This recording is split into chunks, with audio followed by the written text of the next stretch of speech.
You're listening to another episode of the Young Investors Podcast, so sit back and relax as myself, Brandon, and my buddy Hamish discuss the latest in the world of finance and stock market investing. Now, a quick reminder before we get into the podcast is that nothing in this podcast should be taken on as personal financial advice. If you're ever unsure about your finances or investing and you need some help, make sure you reach out to a qualified financial advisor. But with all that said, let's get into another episode of the Young Investors Podcast. All right, guys, welcome back to the Young Investors Podcast, Investing with Tom edition. Once again, you're becoming more of a regular than either me or Hamish. What's going on, dude? Yeah, no, going good. Thanks for the invite again. I don't know. One of these days we'll have all three of us on here, but we seem to be booting people off. You had power cuts. Hamish is skiing last week, I think. Is that right? Yeah, Hamish is over your way. Yeah. Oh, not really over your way. Still quite a way away. He's in Queenstown. There's a music festival, I think. Yeah, exact opposite end of the country, but he's in NZ. Yep. I've been following him on Instagram. He seems to be having a whale of a time over there, going skiing and partying hard. But well-deserved week off. But here we are. We're just we're picking up the slack for you, Hamish. So. We'll make him work double time when he gets back. How have you been anyway? Congratulations on your new house. I don't know I should have asked if you wanted that to be public knowledge, but there you go. No, I'm going to say it anyway. No, that's all good. Yeah, we've moved from Hamilton up to Whangarei over the weekend, which is kind of upper North Island of New Zealand for anyone that's not familiar. So, I've never been particularly attached to owning property. I probably would feel equally good about just having that much extra money in a share portfolio or something. But it is nice to have your own space. So I was just telling you before we started recording, we've gone from a tiny little 1-bedroom place to a 3-bedroom, and turns out you need extra furniture and stuff when you do that. So I've had the odd late night Kmart run and that sort of thing. But no, it's going good. So what's the plan? Are you going to devote, is your YouTube space also like your home office space? Are you going to have one room? I'm still yet to figure that out. I think if people are watching the video version now, this is sort of my day job office, plus I guess I'll record podcasts and stuff in here like we're doing now. I'm still not sure if I'll do my regular YouTube videos in here, or I might go out to, we've got a little garage, which I think the previous owner must have just thrown a teenager in or something, because there's a divider room type thing set up in the garage. So I may set that up and have kind of a separate area out there, but not too sure just yet. Yeah. Nice. Well, I will be very interested to follow your YouTube content over the next little while, to see how things change. But yes, it does look like a little bit bare in the background there at the moment. It is a little bit. I'm glad that you went last night and you glammed up the space for me with that tasty looking bookshelf over there. Exactly. And this might be in the way, but we've got little Warren and Charlie, if you can see that in the corner from Omaha. Yes. That was great. But oh man, I should have got another couple of figures off that guy, because that would have been cool to have in the background as well. But I think me and Hamish were both really pushing the weight limit of our bags, and that's I think how you ended up with the figures. But I'm glad that they're on display. They're pretty awesome little figures, hey? They are cool. I got lucky there because I was packing light, and you guys had lights and all sorts of stuff in there. And then I just kind of hijacked your camera equipment. So I worked out. Yeah, it worked well. But if people have got suggestions for what I should put up in the background there, feel free to comment that. Open to ideas. All right. Well, let's get stuck into it, eh? We've got a bit to talk about. There was an Apple event last night. We got to talk about what's going on with the European energy crisis at the moment, because that it sounds pretty grim. So I'll talk through what's happening there with Russia cutting off natural gas to Europe, and I also want to pick Tom's brain about a couple of companies that he's been following closely that I've never really dived into that in depth. Two, I guess, companies that are interesting amongst the value investing community, which is Heritage Growth Properties and A2 Milk. So I want to get his opinions there. But damn, I can't throw over to Hamish for the shares. I'm going to have to read this thing out myself. All right, here we go. But before we do that, everybody, this episode is sponsored by Sharesight. And as I'm sure, me me, Hamish, and also Tom, we all use Sharesight. And as you guys would probably know by now, it's an application that we all use to track the performance of our stock portfolios. But it's very thorough. That's why we like it, because it tracks, your capital gains, it tracks your dividends. It also tracks things like currency gains, losses. So it's a very handy tool, especially when it comes to tax time. You can just print out the reports, hand it to your accountant, or just plug the stuff into your tax return. And it's very handy. So let's see what else is in the read. It generates up to 12 different reports that can be used at tax time. I said something to that effect. To work out your capital gains, dividend income, and more, you can try Sharesight for free by heading over to sharesight.com/younginvestors. And as Hamish always says, that's site spelled SIGHT. And if you use that link, you can also get 4 months free when you sign up for a yearly subscription. And thanks to Sharesight for sponsoring, as always. Did you watch the Apple event? I didn't watch the Apple event. No. Are you an Apple user or not really? Sort of. I've got an iPhone, but I use a PC, so I'm sitting on the fence, really. I think you're the exact opposite of that, right? You're an Android guy that uses Mac laptops and stuff. Yeah. I've got a Mac. Yeah, I've got a PC here, but my laptop is a MacBook. I've got the AirPods now. They're the latest edition, but I use a Pixel, a Google Pixel for my phone. Yeah. But yes, the Apple event was last night. I don't know, time of recording. I looked on YouTube and the event said it was streamed 5 hours ago. Guess how many views it's got? Well, I can see it in the notes here, so I'm not going to guess. But okay, you can tell the people. Everybody guess at home. You could have made yourself look real pro there. I don't know. 18 million? Whoa! 18 million. 18 million views in 5 hours. That's seriously Mr. Beast level. That's crazy. I don't know. Anecdotal evidence of a moat, of a cult-like fan base, maybe. 18 million views on your Apple event in 5 hours. I don't know. Sounds like it. But yeah, Apple stock was completely unchanged. It was up 0.93% yesterday and down just 0.03% after hours. Although I checked, it's down 10% across the last 3 weeks. So there you go. Nothing really going on with the stock though, as a result of the event. Do you have any particular categories of Apple products that you're interested in, or not particularly? Yeah, I'm probably well overdue for a new iPhone. I'm one of these people that buys a phone, uses it till it dies, which is usually a 4 or 5 year period, and then I have a massive upgrade, and I'm like, oh my god, this is so fast. The camera's so good. So I'm probably getting towards that stage. So it looks like kind of the usual upgrades as expected from Apple, slightly better camera, slightly better processing, kind of standard incremental improvements, I guess. And there was nothing. And I actually just looked it up on YouTube. We're up to 19 million views now, so we're still pushing up. 19 million. Whew, it's a lot of views. Man, imagine if you just put out one of your just value investing videos, you did 19 million views. You just woke up the next day and you had 19 million views overnight. That would be quite interesting. Yeah, that'd be nice. We'd certainly be a lot richer. But yeah, so okay, let's talk about the iPhones first then. iPhone 14 was announced, and the iPhone 14 Plus, so real difference is 6.1 inch versus 6.7 inch. A15 chip, yeah, you're right, upgraded cameras. Interestingly, they're switching to eSIMs. I didn't even know this was a thing, so there's not even a SIM card tray anymore.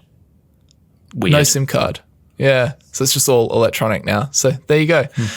Couple of new features. The one they were talking a lot about was emergency SOS via satellite, which is actually something that SpaceX and T-Mobile just partnered up doing, where they're going to try and use Starlink to just provide emergency self-service just wherever you are. So there's just no dead spots, which is pretty interesting. But this one I think is a feature where you hold the phone, and the phone kind of because you need to be pointing right at the satellite. So the phone's going to try and guide you to where you need to point your phone. And then it's got some software, trickery, it can shorten your messages so that it can reduce the amount of data that you need to send and receive and that sort of thing. So That was one thing that they spoke about. iPhone 14 starts at $799. 14 Plus starts at $899, which I think is the same as what last year's models started at. So interesting. Some were predicting a price increase, as is quite often the case with Apple. However, it doesn't seem like that's happening this time around. They also announced the iPhone 14 Pro 6.1 inch, and then there was the iPhone 14 Pro Max, which is 6.7 inch. They come in at $999 or start at $999 and $1,099 US respectively. New A16 Bionic chip, exactly what you were talking about before, bigger, flashier camera, bigger sensor, better optimized, yada, yada. But I think that's very much what people that buy the Pro version of the iPhone are interested in. One interesting feature, which I don't know, how old's your iPhone? What iPhone model do you have? I think I'm running an iPhone 8. Oh, okay. So I'm a few years back now. Yeah. So you don't have a notch. You just have. No, I don't. Which is funny because I have friends that'll pick up my phone and be like, what's this weird button at the bottom you've got, Tom? Oh, you've still got a home button. I do. Yes. I'm living in the Stone Age. That's a piece of history, that. Yeah. But yeah, one interesting feature. So you know how all these new phones that have some variation of this notch, so that you can include, so you can maximize screen real estate, but you also need the front-facing camera, the proximity sensor, that kind of thing. Apple are fully embracing the notch. They've now created a piece of software around the notch, which is called the dynamic island. So what the dynamic island is, they've just got it's a blacked out bar because they've got the camera and the sensor and all that. And then with software, the bar can change size to display like whatever's going on in your phone. So if you like get a call, it'll pop up out of that notch. You can, I don't know, one of the examples they showed is you can keep the latest baseball scores running in that notch area as well. It shows up if the battery's charging, that's where it shows up. If your phone's on mute or if your AirPods are connected, all those sort of little notifications here and there will pop up in the dynamic island, which I thought was kind of interesting, but definitely shows that they are embracing the notch, which you're like, well, what's a notch? Yeah, I have seen that they've even put it on some of their laptop products and stuff just to have like kind of consistent, design across everything. Yeah. But there you go. I'm neither here nor there on that. I'm not even an iPhone user. They also announced Apple Watch Ultra, which is like a rugged version of the Apple Watch for like outdoor sports, adventure sports, that kind of thing, with better GPS, stronger build design, better compass. It's got an emergency siren, better water resistance, things you would expect from a watch more tailored to outdoor adventure. They announced Apple Watch Series 8, small upgrades, better at detecting car crashes, better health monitoring, menstrual cycle monitoring for the ladies, starting at $399 for the GPS version and $499 for GPS plus cellular. There was an Apple Watch SE, and they also announced new AirPods with a new chip, better noise cancelling, volume adjust on the headphone, and longer battery life as well. So there you go. A lot of products, but yeah, you're right. Small, minor, incremental upgrades. Any thoughts? Is this going to tip you over the edge to upgrade your phone? Yeah, I think what'll tip me over the edge is when it just stops working. But that's the kind of phone buyer I am. I'm not the new iPhone every year guy. But no, it's interesting. I've been kind of thinking a lot about inflation recently, as I'm sure lots of people have been. But Buffett always tells you that one of the best ways to combat inflation is by businesses with pricing power, and Apple is clearly a very good example of that. So interesting to see that they kept their prices flat this year. I actually have gone back and looked at like the cost of a base level iPhone over time, and it's I don't have the numbers off the top of my head, but it's outpaced inflation by a pretty ridiculous amount over the years. Yeah. Well, I just put this in here, the iPhone 4, which is like the phone that I remember all of my friends, I can't remember, in high school, mate. Wait, when was this? 2010. So I was in year 10. Yeah. They all upgraded to the iPhone 4 and everyone was like, this phone is the phone, you know? So they came out in 2010 and the prices started at $199 for the iPhone 4 Jeez. for a 16 gigabyte model, $299 for the 32 gig. So you're right. That's not even the original iPhone, but prices have inflated quite a bit over time. But then again, so has technology. But yes, I think that Apple are making more money than ever before. But yeah, I was surprised as well not to see price hikes because you're right. Apple, they've got pricing power. Like they could just tick it up a few dollars. No one would. It would not impact their sales in the slightest. I would not believe. Yeah, and I think they've obviously changed the sort of product range for iPhones over the years. Like you don't just have the one iPhone 4 anymore. You've got all sorts of different sizes and price options and stuff. So I don't really know how that kind of impacts their average selling price. But man, iPhone and smartphone prices more generally certainly have not gone the way of TV prices. Like that's probably had the most deflation you could ever imagine. But they just keep cranking it up. Keep cranking it up. It is interesting. There is kind of the two factors at play because I think technology generally is deflationary because as over time things get better, things get like the same technology obviously gets a lot cheaper.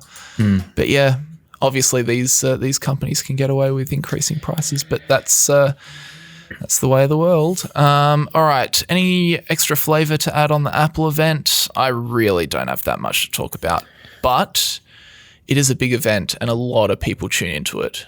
And a lot of Apple investors, I'm sure, tune into it as well. You think? Any other thoughts? You think Warren got up and watched that?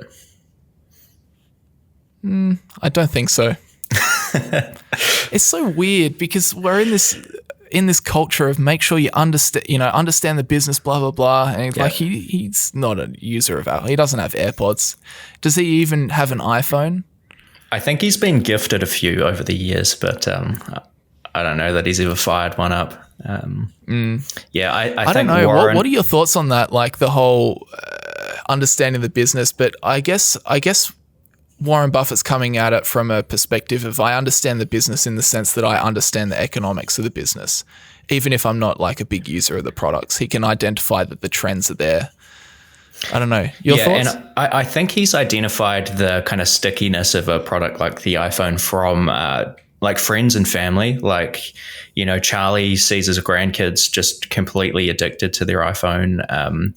They've got there's a story came out not long ago about a very long time friend of Warren and Charlie's, Sandy Gottesman, who used to be in this crew that I think they called like I can't remember exactly, like the Buffett group or something, and they'd go and meet with Ben Graham once a year, like back in the 50s and 60s and stuff. And Sandy Gottesman left his iPhone in a taxi one time and was just completely freaking out. And, Warren and Charlie just like could not get their heads around like why this 80 or 90-year-old guy was just, so upset that he'd lost his iPhone. Kind of thought, well, there must be something going on here. So there you go. Yeah. That one lost iPhone was the basis of one of the biggest and best investments. It's a good story. I don't know if it's true. There you go. It's got to be his best ever investment. In terms of absolute dollars, yeah, definitely. I'm sure he's had bigger percentage gains and smaller stuff over the years. But yeah, true, actually. Okay, so let's leave the Apple event there and let's talk a little bit about this whole European energy crisis because I've been doing a little bit of reading on it. It's definitely been making the news this week. It's very interesting. Have you followed it much at all or not really? Yeah, I've probably followed the oil side of things a little more than natural gas, but I follow a lot of people on Twitter and that sort of thing that look at this stuff pretty closely. But yeah, what's happening? So I'll just read you what this CNBC article is talking about. So it said, Europe has been thrown into its biggest energy crisis in decades, with natural gas supplies from Russia becoming volatile and unpredictable even before the invasion of Ukraine began. Now those supplies have come to a complete halt. Russia claims punitive economic sanctions imposed on it by the West are responsible for the indefinite halt to gas supplies via Europe's main pipeline. Quote, problems in pumping arose because of the sanctions imposed against our country and against a number of countries by Western states, including Germany and the UK, Kremlin spokesman Dmitry Peskov told reporters on Monday, according to Russian state news agency Interfax. Asked whether pumping gas via Nord Stream 1 was completely dependent on the sanctions, completely dependent on the sanctions and that supplies would resume if they were lifted or relaxed, Peskov replied, of course, the very sanctions that prevent the maintenance of units, which prevent them from moving without appropriate legal guarantees, which prevent these legal guarantees from being given, and so on. It is precisely these sanctions that the Western states have introduced that have brought the situation to what we see now, Peskov added. Russia's state-owned energy giant Gazprom halted all exports via Nord Stream 1 from August 31st, citing maintenance work on its only remaining compressor. However, while flows were due to resume after 3 days, Gazprom on Friday cited an oil leak for the indefinite shutdown of the pipeline. Question mark? The shock announcement came hot on the heels of a joint statement from the G7 economic powers backing a proposal to put a price capping mechanism on Russian oil. And I thought I'd chuck in a little bit of context because I definitely needed this context for myself because I know nothing about gas and oil because I just never learnt about it. So the Nord Stream 1 pipeline stretches 1,200 kilometers or 745 miles under the Baltic Sea from the Russian coast near St. Petersburg to northeastern Germany. It opened in 2011 and can send a maximum of 170 million cubic meters of gas per day from Russia to Germany. And in case you're like me wondering what the timeline of events were leading up to this, so in May, Gazprom closed a key pipeline which runs through Belarus and Poland, delivers gas to Germany and other European nations.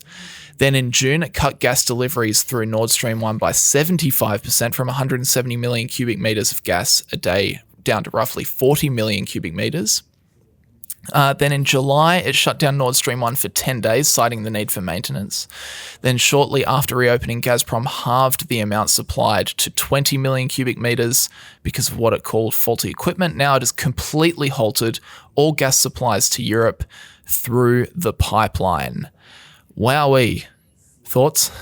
Yeah, that's crazy. Like we've seen, I'm not sure if you got some of the numbers here, but we've seen gas and energy prices just go through the absolute roof for the end consumer. And some of the numbers coming out of there are just insane. That's going to hurt a lot.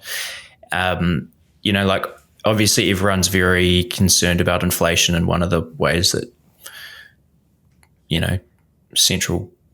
one of the ways that they typically try to slow down inflation is to crank interest rates up so that people, that have mortgages and things have less discretionary spending. But this really has the same effect as doing that. Yep. Like this is taking a lot of cash out of most people's weekly budgets. Yep. That's what consumers have, the double whammy, increasing interest rates and just, cost of essentials, food and heating, for example, just going through the roof. I do have some of the numbers here. The article goes on to say, Europe, and in particular Germany, has historically been very reliant on Russian gas to meet its energy needs. Before Russia invaded Ukraine, Germany got 55% of its gas from Russia.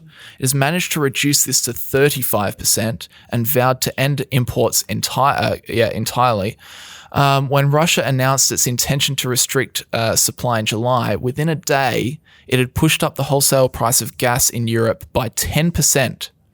Although the UK imports very little gas from Russia, gas prices are set globally and are now approximately 450% higher than they were this time last year. So that is a big price hike. Yeah. And I mean, obviously we're talking about UK and Europe and everything here, but this has flow-on effects all over the place. I mean, I see this in my day job in New Zealand, working in the agricultural sector. Like, natural gas is one of the key inputs to make nitrogen fertilizer, basically to make urea. Many farmers,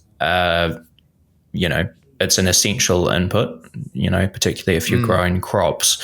But then for, places like hill country farms in New Zealand, rearing sheep and beef animals and stuff, they're kind of like a marginal buyer. So when fertilizer prices get up to a certain level, it just doesn't make economic sense for them to apply the fertilizer. And all of that means, less food production, more expensive food. Like, it all just has many flow-on effects all over the place. It's interesting. Yeah, when you look at these fundamental economic or strategic economic resources like oil, like gas, you're like, price of oil goes up. That just means that petrol prices are going to go up. It's like, actually, yes, it means that, but it also means like everything goes up. You've got to buy oil to run your tractors, to run your farms, and that has a flow-on effect into food price. Like, so much stuff, plastics made of oil, all sorts of different products. It's just one of those fundamental economic resources that you think only affects you when you put petrol in your car, but actually it affects absolutely everything. Gas is obviously one of those very important economic resources as well. Obviously used a lot for heating, and now we're seeing that really affect Europe, and will affect Europe over their winter. And here's an interesting article I also found, just to make matters a little bit worse. Guess what, Tom? There's going to be a potential energy bill boycott in London. Oof. So it says here, a petition to boycott energy bill payments is gaining traction in the UK as the country faces its worst cost of living crisis in a generation.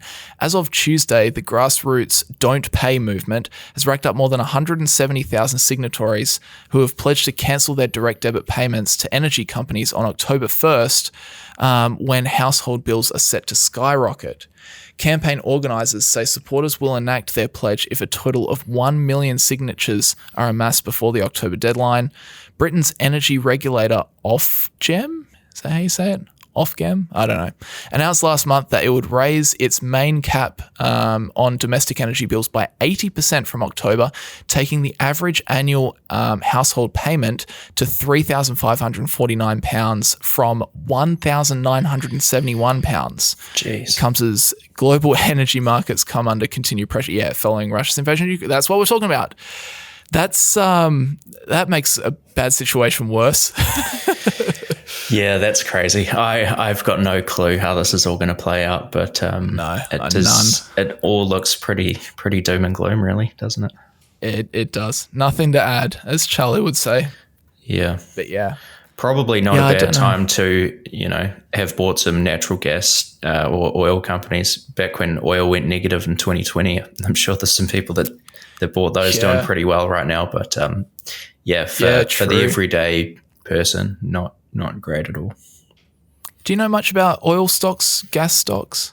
Not so much natural gas. I've been looking a little bit at oil recently. You've been looking at bank stocks as well, haven't you? Yeah, all the exciting stuff, Brandon. Jeez. Stuff that I never look at. Yeah, I think I remember, because I listened back to the podcast that I missed where you and Hamish had a yarn about the 13Fs and Buffett's oil buys. Yep. I think you were saying I can't remember the stats, but like even just a minor increase in the price of oil can mean like really significant extra profit for some of these oil producers. Is that right? Yeah, I mean, some of these, well, pretty much all of these commodity producers have they're hugely leveraged to whatever that price of that particular commodity is. So, if you take an oil business in the US, it might cost them, just for example, $40 or $50 a barrel to produce a barrel of oil. So, if we call it 50 and then they can sell the oil for 60, they make a small margin on that. But if they sell it for 70, their margin doubles Right. all of a sudden. Yeah. And you go 80, 90, 100, and I think we got to 120 or 130 earlier this year. So the amount of cash some of those companies are printing at the moment is pretty crazy. And, if you go through the conference calls and investor presentations of, Chevron, Occidental, some of the companies that Buffett's been buying, the free cash flow yields and that sort of thing at the moment are crazy high. Like, obviously, the many $billion question is whether those commodity prices are going to sustain. And there's a reasonable argument, actually, that even if they don't, maybe you still kind of get a good outcome because they can pay down so much debt, they can buy back so much stock and pay out so much in dividends when prices are high that it might kind of structurally change, the amount of debt and shares outstanding, kind of, permanently moving forward. The business so that looks better. Even at lower oil prices, you might still have a good outcome. And what's the deal with Warren Buffett in particular? Is he still buying Chevron? I think I think back when you were talking to Hamish, it's like all the way back, it's like a few weeks ago. You were talking about his Form 4s. Yep. That's right. And I think he's still buying now. I think, is there a potential that he just buys the whole flipping thing at this point? Yeah, I wouldn't be surprised at this point. He's got to be well north of 20%, right? Yeah, he is. He's over 20% of the company. Yeah. And I don't think that takes into account, for example, his preferred shares and his warrants as well that he's got. Yeah, you might be right, actually. And I think he just recently got SEC approval to buy up to 40 or 50%. Don't quote me on that. But actually, I think I did see something like that. Yeah, that came out not too long ago. So it would be pretty unusual for Buffett to make an investment that large. Like Chevron and Oxy aren't small companies. And to have, a wholly owned subsidiary be a commodity company like an oil business would be kind of unusual, but you never know. Slot it in, Berkshire Hathaway Energy. There you go. Yeah, exactly. There you go. Anything to add on the rest of that, on what we're just talking about, or should we move on? Because I think it was important to talk about, but this is, as you can probably tell, not in my circle of competence in the slightest. Yeah, I'm really fascinated to see, I just want to kind of watch from the sidelines, to be honest, and see where this thing goes, because you don't have to work that hard on the maths with some of these companies for things to look really good from an investment perspective. But I don't know. It's all quite political as well, obviously. With that's the thing that worries me. Yeah, and whether the politicians actually have the power to do anything substantial about pulling down a commodity price is a discussion for another day. But it's certainly pretty interesting. All right, well, let's put a pin in that one and cross our fingers that gas prices don't go too crazy, that people can still heat their homes. Because I'm just thinking, like, how would I go if I had to severely restrict the amount of heating that I used in Canberra winter? And I would not like that at all. Yeah. So fingers crossed. Anyway, I want to talk about some of the stocks you've been watching. I think this will bring a bit of a fresh perspective in for the viewers of the Young Investors podcast as well, because I don't think me and Hamish ever really talk about these two stocks. I want to talk to you about Seritage and also A2 Milk. So disclosure, do you own both of these? A2 Milk is tiny, but I do own it. Seritage is a reasonably large holding for me. Okay. I want to start with Seritage because this one is one that has popped up a lot. We were talking to Matt Peterson about it when we were over in the States. Monish Prabrai was in it for a little while. That was a little while ago. Yeah. And it's just one of those stocks that floats around the value investing community, but I never took the time to actually go into it because I just don't think it kind of sits anywhere near what I'm interested in. So I was wondering if you could kind of just give us a bit of a spiel, bring us up to speed on like what Seritage is, because it's kind of like a special case in a way. So yeah, I'll throw it over to you. If you could bring me up to speed, I would greatly appreciate it. Yeah, sure. And there's been a few kind of recent developments which we should talk about as well. But Seritage has been a public company since 2015 if you were to look at a stock chart or something like that. But it was actually so not long.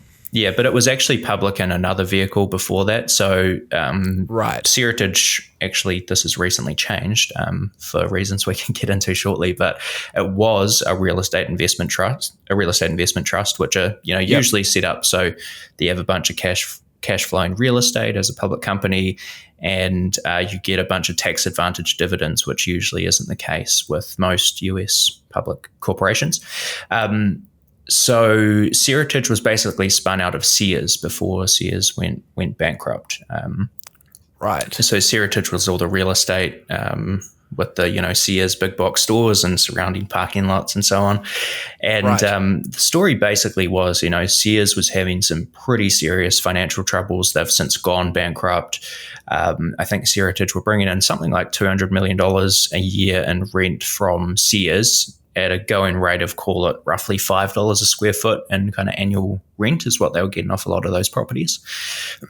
And essentially the idea was, Searitage were going to take a bunch of these properties, redevelop them for new tenants after kind of they kicked Sears out of more and more of them over time. And they were actually, and they're still doing this with new tenants to this day, but they're able to charge something like $20 a square foot in annual rent. Oh. So the $5 is very cheap. They're getting like 4 times the rent now off some of these new tenants, and they've got like some very high end, retail and pretty high end office space, getting like $80 or $90 a square foot at some of their properties. So that was kind of the idea with Searitage, is to do all this redevelopment. We're 7 years into it now, and Searitage still is a cash flow negative company. So they've had some real troubles kind of doing the developments as quickly as they had liked. Right. Or as quickly as they would have liked. But if you look at it on kind of a net asset value basis, you just look at like, what would you be able to get if you liquidated all the real estate? You can make a pretty good argument that it looks quite interesting. And I think that's probably why people like Matt Peterson and Guy Spear are still in Searitage. Mohnish Pabrai was in for a year or so, but he's now out. Right. Okay. He made a pretty penny though, didn't he? Yeah, he did. I think he bought, these are just estimates, but maybe somewhere in the $5 to $7 a share range. It got as high as 20. It was probably back down to 12 or 13 or something when he got out though. Right. Okay. Yeah. And so what's the story now? So they're cash flow negative, and they were trying to, redevelop all of these properties, rake in some cash from new tenants, but the story changed. I think now they've switched and they're saying instead we're going to sell a lot of what we've got. Is that correct? Yeah. So I should say that the way that Searitage were funding many of their redevelopments previously is they were selling properties that they didn't want to redevelop because it just didn't look, the economics weren't as attractive. So they were selling properties, taking the funds from that, and paying debt with it. So they did have about $1.6 billion in debt, which is all to Berkshire Hathaway, interestingly. And they were kind of funneling that money into redevelopment projects. So as of earlier this year, and the shareholder vote is still yet to happen, but they did kind of like a strategic review and said, we think the best plan of attack from here is basically just to liquidate the whole company.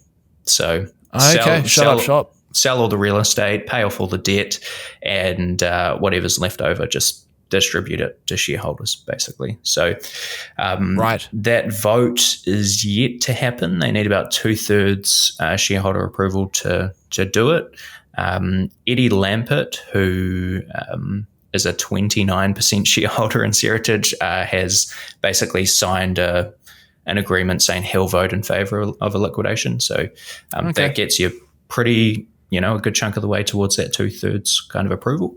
And even before the shareholder vote, they've got about 50% of their assets on the market already. So, some pretty serious moves starting to happen. Right. So this is now one, like just a special case where can you get more as a shareholder than what you're paying. If once they sell up, shut up shop, and they sell everything, pay down their debts and sell what's left, can you get more by buying in now? Then that's essentially what that's basically what the equation. Yeah. So Right. Okay. they have actually given specific guidance on that. So Sierra have said we think we can distribute somewhere between $18.50 and $29 per share over the next 18 to 30 months is kind of the dollars and the time frame that they've given. And Seritage, I think, is currently something like $12 a share. And it got as low as $5 maybe recently. So the day that they announced this liquidation, Seritage was up, I think, 80% in a day. Oh, wow. Yeah, it went from, that my maths is probably off here, but it went from 5 to 10 or something. Wow. Or maybe 6 to 10. Yeah. So you're a happy boy? Well, yeah, I would be happier if I bought more when it was down there. I know Matt Peterson did because he was getting put a bunch of shares, because he's selling put options the whole time. So I think adjusted for the premiums he got paid, his cost basis is 6 something. Wow. So just remind me, what did the management say that they're going to sell per share in like the next little while? What'd you say? Well, they think they can distribute $18.50 to $29 per share. Right. Yeah. Okay. So it looks favorable if they can do what they say they can. Exactly. Yeah. And then the question mark is whether they can do it. Is that all? I've noticed you've got Sears Lawsuit. Yeah. As a subcat. What's that about? Yeah, aren't they buddies? Well, not anymore. So Sears have obviously gone bankrupt. I'm actually not super familiar with the finer details here, but effectively when I know nothing, so anything you know is better than me. Effectively, when Eddie Lampert kind of spun Seritage out of Sears, the Sears shareholders basically thought that they got kind of the poor end of that transaction, basically. So they have been in a 4-year-long court battle now, maybe even a little bit more than that, with Seritage basically saying that, we think we were ripped off to a certain extent, and we think we have a claim to Seritage, to some of the Seritage assets. And that's kind of something that's hung over SRG for a long time. And they just reported their, I think, second quarter earnings a month or so ago.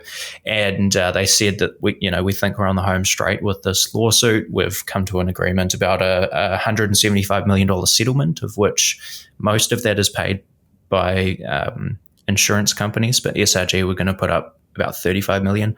And about a week ago, news came out basically saying that deal has gone through. So Seritage are going to have to pay up $35 million, which, they've probably got $3 billion or something in real estate assets. So it's not super significant for them. But it's one kind of thing hanging over Seritage that's now out of the way. Yeah. Something to add in or not forget about. Yep. Into your overall equation. Yeah. Well, and it takes away the risk of, Sears getting half a Seritage or something crazy. That's a good point. Yeah. So yeah, that's true. So yeah, okay. It cancels out a potential problem. Yeah. Interesting. So okay, that's interesting. Any other stuff to add? I think that's an interesting special case with Seritage. You're always good at finding special cases. I don't know. Whenever there's like this weird special case, like Process, and how they own like own Tencent, or they own how much. A lot of Tencent, like 30% of Tencent or something. Yeah, something crazy. Yeah, you're always the person that tells me about these special kind of interesting. How do you generally find them, or do they just you just see them on Twitter, or they pop up here and there? Yeah, I don't know. Hear super investors talking about it, or just probably too much time scrolling Twitter. You find weird stuff on there occasionally. I was wondering if you had some sort of special insight into some of these, because you are literally you're always, whenever there's something funny going on or something that's like way out of whack, way out of balance, you're like, hey, have you seen this? Yeah. It's always you telling me about it. Yeah. But no, I like that. Sounds like I need to follow some more people on Twitter. Yeah, I guess just maybe one final thought on Seritage. Like, yes, the net operating income for the business is still negative. They're still continuing to lease out new properties that they have developed, because they have done some successful redevelopments. But yeah, key things to watch from here really are the shareholder vote. I don't think we have a date on that yet, but that should be coming up soon. And then really just keeping an eye on what their property sales look like, because they're reporting that each quarter. And they do have about a $540 million debt payment due July next year, which is another one of these things that's been hanging over them. But you would think if they can start liquidating a good chunk of the property portfolio, that won't be an issue. But do your own work on that one. Very sorry, I've got sirens go. Can you hear that? Sirens just going past. Vaguely. That'll be lovely to vaguely lovely to listen to for the audio listeners, but they are gone now. Okay, interesting. Thanks for talking us through Seritage. Yeah, I feel like I understand it a lot better now. So hopefully that is an interesting one. Maybe if you guys at home want to go and look into it as well, that is a very interesting situation. All right, let's talk about one that I feel like this is probably as close to the middle of your circle of competence as you could possibly get. It's a New Zealand company, isn't it? Kiwi company. Yep. Agriculture. It's right there. A2 Milk. That's it. You know, I told you about this, but I'll tell everyone as well. So I always tell the stories about how when I first got started investing, I made like just silly investments based on what people were saying like on YouTube and stuff like that. Before I knew anything about Warren Buffett or Charlie Munger, any of these folks. And actually, I made a whole bunch of bad investments, but I did make one good one. I bought A2 Milk. I didn't know anything about A2 Milk back then. And I think I bought, I can't even remember, maybe like $1,000 or something, but I think I bought it when it was like $2 a share or something. So that was one that I just happened to get very lucky on. I didn't invest a massive amount of money into it, so I never made, a killing off of it. But that was just one that I got very, very lucky with. It was my first like multi-bagger as well. So nice. There you go. Yeah. I should have just said, I was in A2 Milk right from the start. Yeah, I saw that one coming. Yeah. Yeah, I actually ran into a guy at a conference once, a dairy farmer, who I think had just moved to New Zealand from overseas, and it had rolled some of his retirement money from whatever his superannuation was called back in his home country. He'd come to New Zealand and randomly put a bunch of money into quite a few stocks, and one of them was A2 Milk. And he's like, "Yeah, they paid for my new irrigation system on my farm, and those are like millions of dollars." Oh, really? Yeah. Wow. Okay. So certainly good on him. Certainly people out there that have made a killing on A2. There's also, in the last year or two, people that have probably lost a lot of money on A2 as well. Yeah. Well, that's the thing. I want to get the stock chart up. A2 Milk stock. So, okay, let's go max. So let's say from about 2017 up until, when was that? July 2020, you're up like 850%. Pretty remarkable. And then from that point back in July of 2020 to now, you are down like 75%. Yeah. Wild ride. Yeah, very wild ride. So can you please maybe educate me around what the hell A2 Milk actually does? Because I think if the story hasn't changed wildly, they make a lot of milk, A2 Milk, in fact, but like a big part of their business was like baby formula, I think. Yep. Infant formula. Is that still the case, or is that kind of changed? No, still the case. Okay, interesting. Yeah. So I guess first of all, A2 milk refers to a certain type of protein that's in cow's milk. So most cows have gives you superpowers. That's what A2 would like you to think. Yes. Most cows have a mix of A1 and A2 beta casein proteins in their milk, and you can breed for cows that just produce A2 milk. Just like you can. I don't know, if you could artificially select humans, you could breed for humans with a certain This is sounding very Hitler-like now that I think about it. But this is funny where this is going. You can breed dogs or cats for a certain hair color or whatever. Could have done like seedless mandarins or something like that. Was a bad, but instead you've gone the Hitler route. I apologize with where I went with that. But you get the point. That was hilarious. You can select for cows. We get the point. You can select for cows that produce A2 milk. The average dairy farmer replaces about 20% of their herd a year in New Zealand. So it's sort of a 5-year process to go through that if you want to do it. But there are supposed health benefits to A2 milk. I have a degree in agricultural science and I'm still fairly skeptical about whether that's actually true. I think when I started reading about it, I was like, Yeah. But so I'm still, put me down as skeptical, even though I do have a small shareholding in the company. But the financials are, up until the last couple of years, were just like spectacular. We always look at, particularly if you came from the Phil Town school of thought, you're looking at revenue and EPS and free cash flow and book value growth over 10% or whatever, high return on invested capital. And A2 milk ticked all of those boxes for a long time. Like even after the recent pullback they've had, the 10-year compounded revenue growth is just a slither under 40%. They have no debt. Return on equity has been like 40%. So it's just had a crazy run. And up until about 2020, which is when things started going south. So do you want me to run through kind of what happened there? Yeah, absolutely. Yeah, I'm going in blind, so I don't know much. So any insight you can give is very valuable. Yeah, so I guess taking a slight step back, most of A2's business is infant formula, and they operate in like an ultra premium kind of high end price point for infant formula as well. So China is by far and away the biggest market, but they also sell a bit of liquid milk. They have a New Zealand and Australian market as well. They have a small US market also. And basically what happened is we got to COVID in 2020 and a couple of things kind of happened for A2's business there.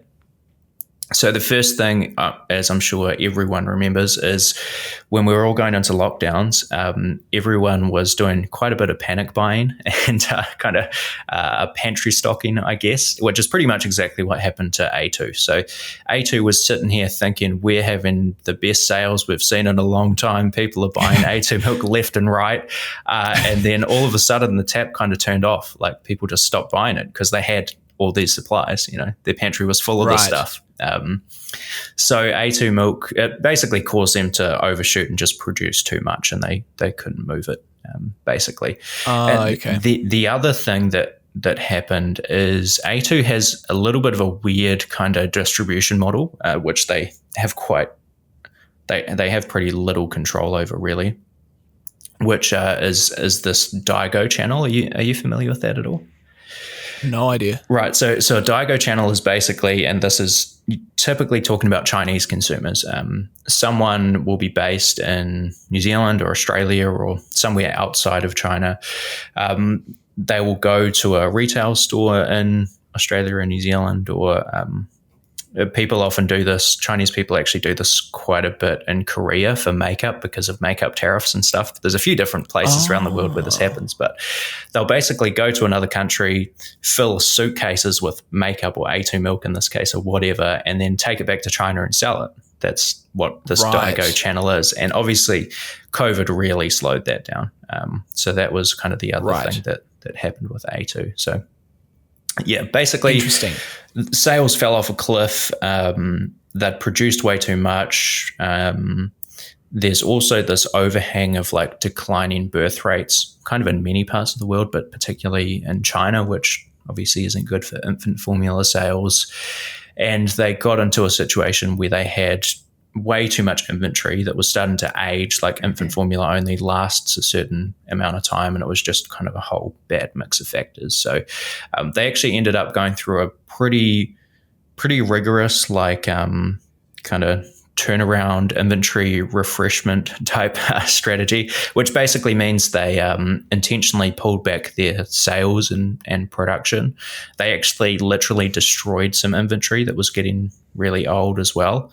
And they're pretty much coming out the other side of that now. So they have a fully fresh inventory again. They're starting to grow again. And they reported pretty good revenue growth, reasonable earnings growth just recently, and they're starting to buy back some stock as well.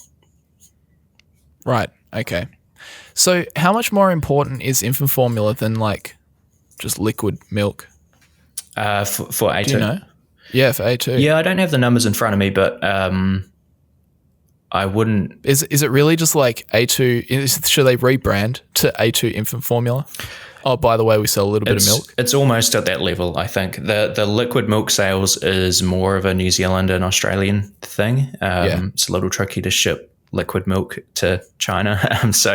Infant formula tends to be what happens in that market. They also have some interesting kind of newer joint ventures, which are pretty small at this stage, but in the US, they've launched a Hershey's chocolate milk joint venture over there. So there's a few of those products kind of floating around. You can go buy Hershey's chocolate flavored A2 milk and stuff in US supermarkets. Oh, okay. That's interesting. It's like some of those collaborations we've seen, like oat milk. Do you have oat over in New Zealand? The flavored milk? Yeah. Did you get like the Jaffa cake flavor milk and like the red skin, or what do they call them? That sounds like something we would have got, but I don't think I tried it. Oh my God. There's so many like real random flavors of chocolate milk. It was bizarre, but sometimes they work, those things. But it is kind of interesting. Like you think of A2 milk and what we see, we kind of just see A2 milk as just in the milk aisle, they've got their bottles of milk there, but actually it's like this infant formula to China business. Pretty much, yeah. It's kind of funny. Yeah. But goes to show you must do your digging. You must do your research. Exactly. So you're saying that they're now kind of over this kind of cluster of negative events that really tanked their share price. So what's their situation now, and what are they kind of talking about for the future? Sure, yeah. So I guess inventory is like the freshest it's been in a couple of years or so. So they've really ticked that one off. They've started to grow again, more so on the top line than they are in kind of net income and earnings at the moment. They've they've turned on a lot of marketing spend, particularly in, in things like WeChat in China, which is Tencent's, main asset.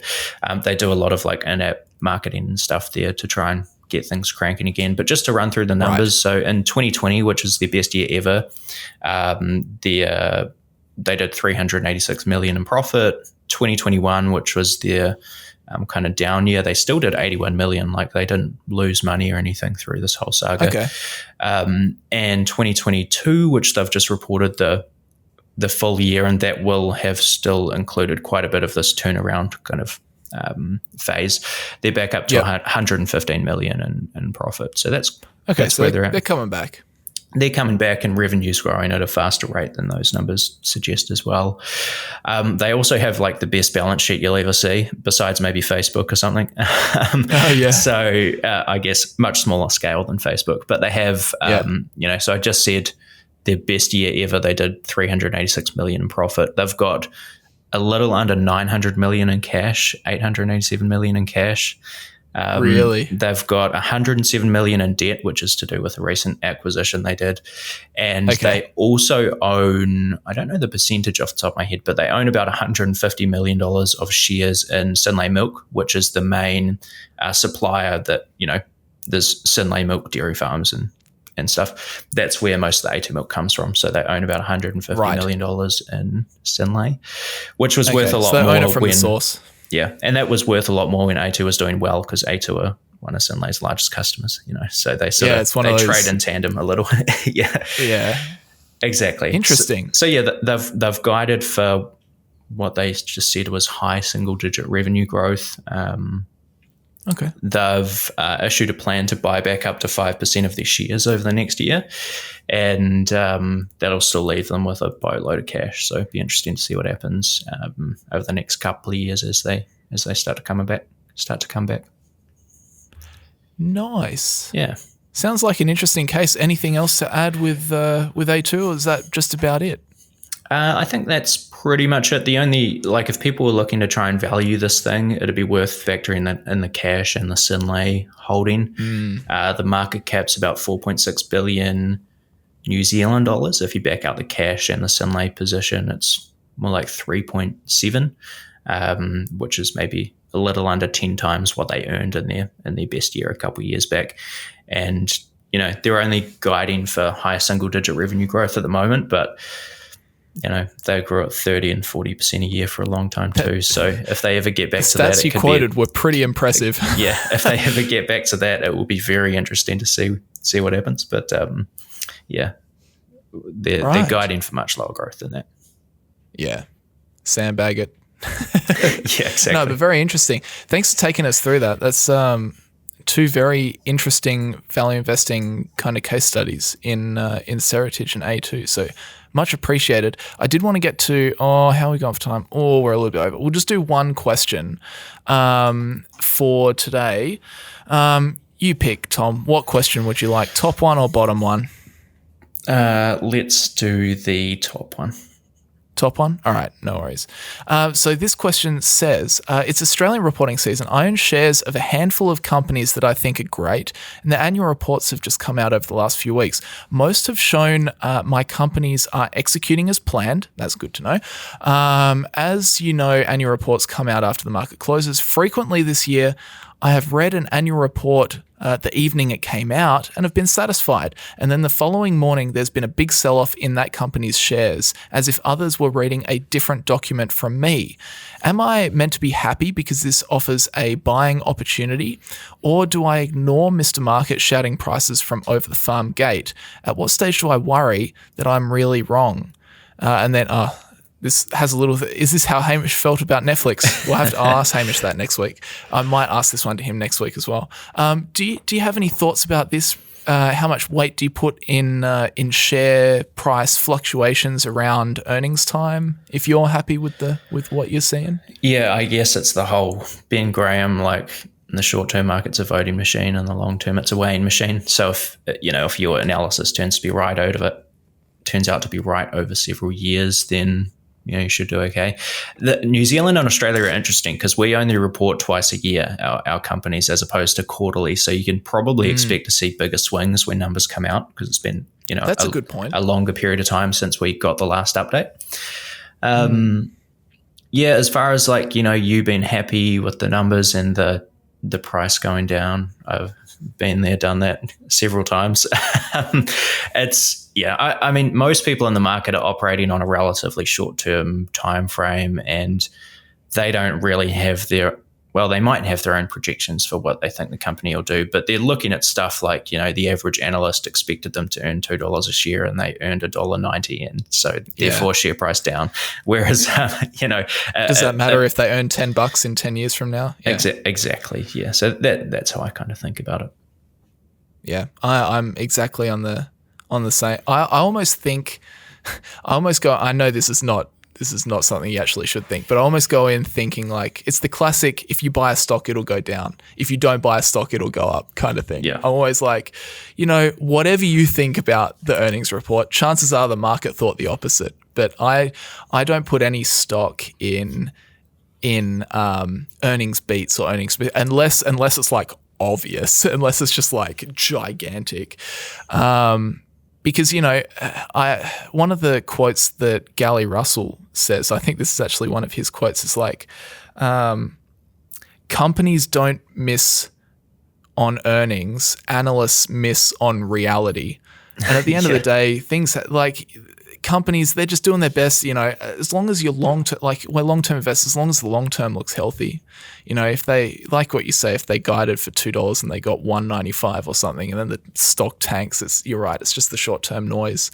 So I really try not to listen. When you read analysts are expecting, I just skip that bit.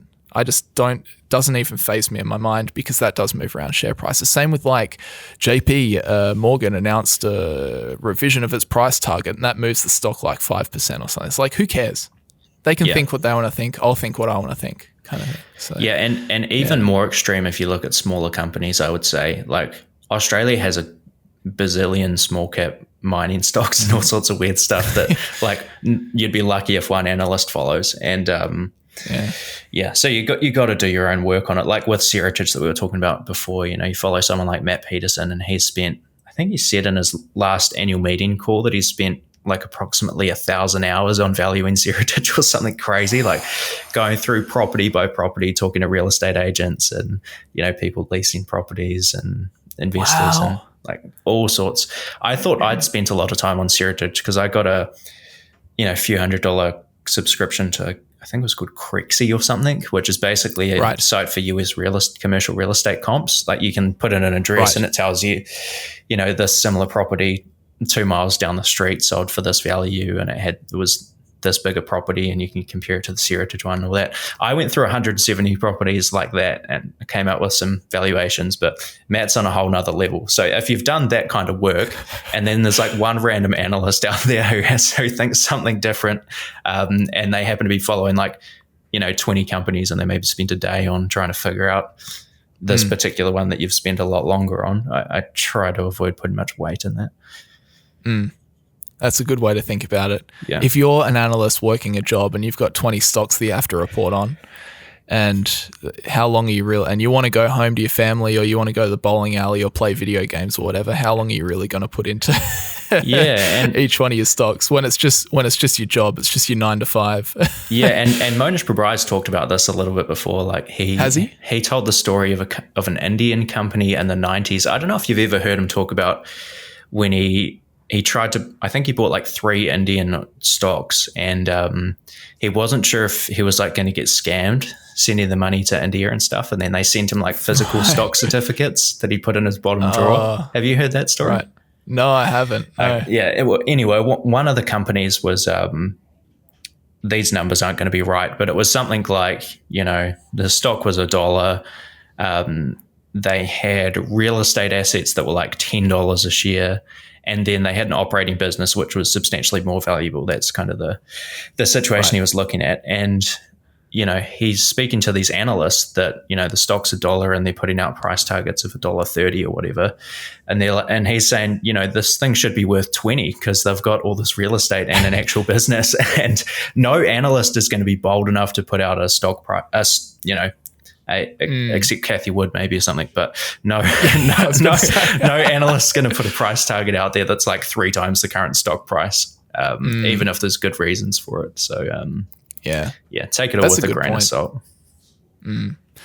Yeah, well, I hope that sufficiently answers that question. We actually spent quite a long time on that, so much so that we are now running overtime. So we'll wrap things up there, guys. Thank you, Tom, for joining us today in Hamish's absence. Always good to talk to you, mate. Yeah, and of course, people can find you Investing with Tom on YouTube. How's your podcast going? Well, it's been pretty quiet the last month or so. I'll have to get you back on there. Then we can do an episode. I'm properly set up in the new house now, so I'll have to get that cranking again. Nice. Yeah, I think you get Matt Peterson on, you get Guy Spear on, you get me on. Yeah. I mean, we're like that's the trifecta, isn't it? Right? Exactly. Yeah. If we did it the other way around, I probably wouldn't have even had to reach out to Matt and Guy. They would have been banging on the door to come on the podcast and follow Brandon Vanderkolk. Yeah. I think so. I think that's exactly right, Tom. Yep. Anyway, I'll be keen to follow what you come up with on your podcast for sure. So that's it. You're on Twitter as well, Investing with Tom. At you Tom put out some good stuff on Twitter. Sorry? At Tom Investing on Twitter is the handle, Investing. I think. Yep. But Investing with Tom everywhere else, and nice. Punch Card Investing is our weekly live stream channel as well. Right. Awesome.